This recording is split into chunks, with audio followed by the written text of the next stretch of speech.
নমস্কার বন্ধুরা, একটা নতুন পর্ব নিয়ে আমি হাজির হয়েছি। পাঁচফোড়নে আপনাদের সকলকে স্বাগত জানাই। এই শীতের মরশুমে বাজারে নানা ধরনের সবজি উঠেছে, আর এই শীতেরই একটা সবজি নিয়ে আজ আমি একটা নতুন রেসিপি করে ফেলছি, পালক পনির। পালক পনির আপনারা অনেকেই খেয়েছেন, আপনারা জানেন কিভাবে রাঁধতে হয়। আজ আমি একটু অন্য পদ্ধতিতে পালক পনিরটি করছি। আপনারা দেখুন কেমন লাগে আপনাদের এই পালক পনির, আর অবশ্যই বাড়িতে কিন্তু একবার বানিয়ে দেখবেন। আমি আপনাদের এইটুকু গ্যারেন্টি দিয়ে বলতে পারি, এই স্বাদের কিন্তু কোনো তুলনা নেই। সুতরাং পুরো পর্বটি আমার সঙ্গে আপনারা থাকুন, দেখুন রান্নাটি। এই রান্নার জন্য আমি পালং শাক আর মেথি শাক নিয়েছি।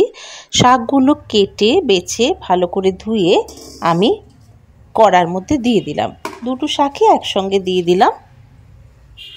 এবার একটু নুন দিয়ে জলে আমি ফুটিয়ে নেব বেশ খানিকক্ষণ। খুব বেশিক্ষণ ফোটাতে হবে না শাকটা। খানিকক্ষণ ফুটে গেলেই আমরা এটা নামিয়ে জলটাকে ঝরিয়ে নেব। নুনটাকে ভালো করে মিশিয়ে দিলাম, দিয়ে কিছুক্ষণের জন্য ফুটতে দেব। ফুটে গেছে শাক, এখানে বেশিক্ষণ আমি ফোটাবো না।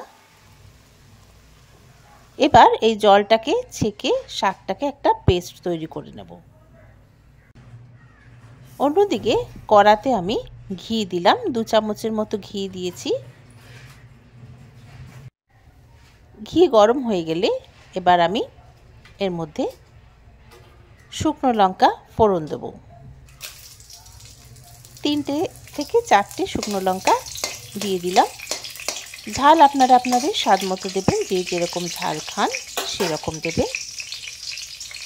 শুকনো লঙ্কাটা একটু ভাজা হয়ে গেলে এবার আমি এর মধ্যে মেথি দিলাম। গোটা মেথি একটু কম পরিমাণে দিলাম, আর বেশিক্ষণ রাখা যাবে না তেলে, কারণ মেথি পুড়ে গেলে তেতো ভাব চলে আসবে। তাই আমি সঙ্গে সঙ্গে কিন্তু এবার রসুন বাটা দিয়ে দেব।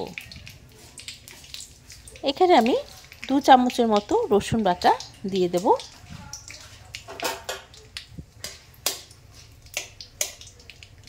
সামান্য একটু ভাজাগুলো নাড়াচাড়া করে নিলাম।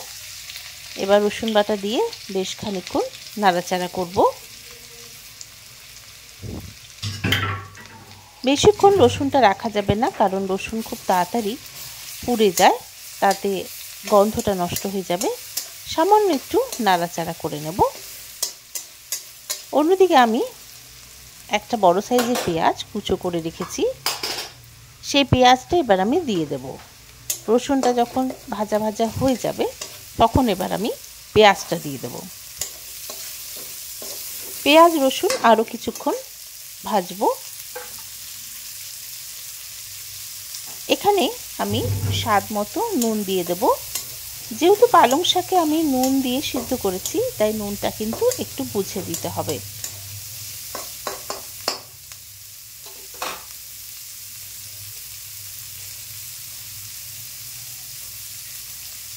আমি অল্প করে নুন দিলাম, পরে প্রয়োজন হলে আবার দেওয়া যাবে।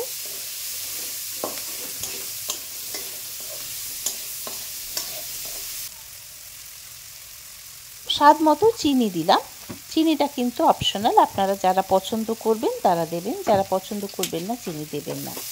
আমি রান্নায় একটু চিনি দিই, তবে সব রান্নায় নয়, কিছু কিছু রান্নায় দিই। বিশেষ করে নিরামিষ সবজি রান্নায় একটু মিষ্টি হলে ভালো লাগে। সমস্ত কিছু ভালো করে মিশিয়ে নিলাম।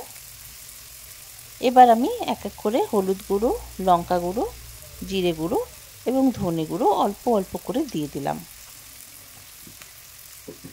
সমস্ত মশলা এবার বেশ খানিকক্ষণ নাড়াচাড়া করে নেব।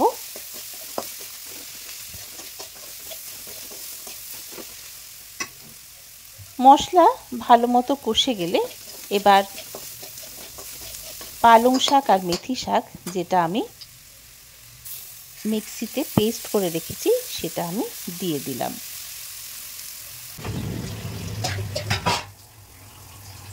সমস্ত মিশ্রণটা দিয়ে দেওয়ার পর এবার যে বাটিতে রেখেছিলাম বাটিটা ধুয়ে সামান্য পরিমাণ জলও দিয়ে দিলাম। দিয়ে সমস্ত মশলার সঙ্গে একসঙ্গে আমি এখানে শাকগুলো নাড়াচাড়া করব।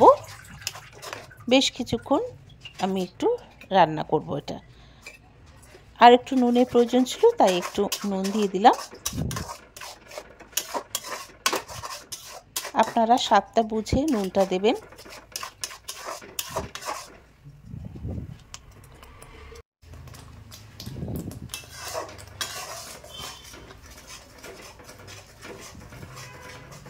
এবার আমি 200 গ্রাম পনির ছোট ছোট টুকরো করে রেখেছি, তবে খুব ছোট করবেন না, আমি এখানে মাঝারি সাইজ করেছি, খুব ছোট করিনি।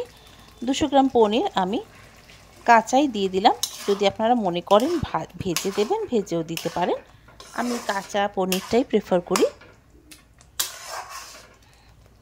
এবার ভালো করে শাকের সঙ্গে পনিরগুলো মিশিয়ে দিয়ে মিনিট 2 ফুটতে দেব।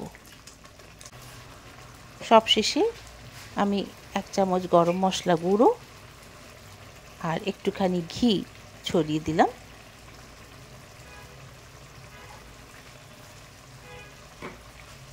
আবারও কিছুক্ষণ নাড়াচাড়া করে দেব, যাতে ঘি গরম মশলা ভালো করে মিশে যায়।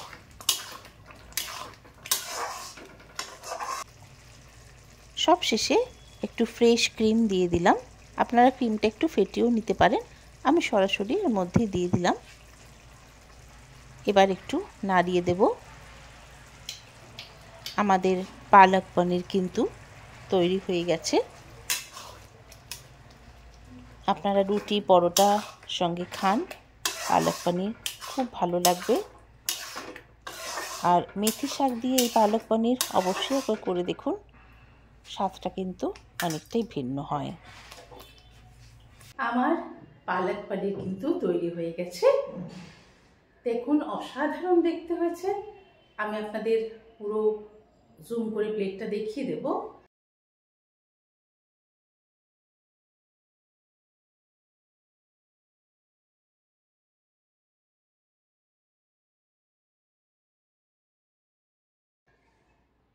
এইভাবে আপনারা রান্না করে দেখুন, অসাধারণ হয় এই পালক পনির। আমার চ্যানেলটি এখনই যারা সাবস্ক্রাইব করেননি, চ্যানেলটি সাবস্ক্রাইব করে নিন, লাইক শেয়ার কমেন্ট করুন, জানান আপনাদের কেমন লাগছে আমার চ্যানেলটি। আর যদি আরও কোনো ভিডিও আপনাদের মনে হয় যে আমি দেখালে আপনাদের ভালো লাগবে, অবশ্যই আমাকে কমেন্ট বক্সে জানাবেন। সঙ্গে থাকুন।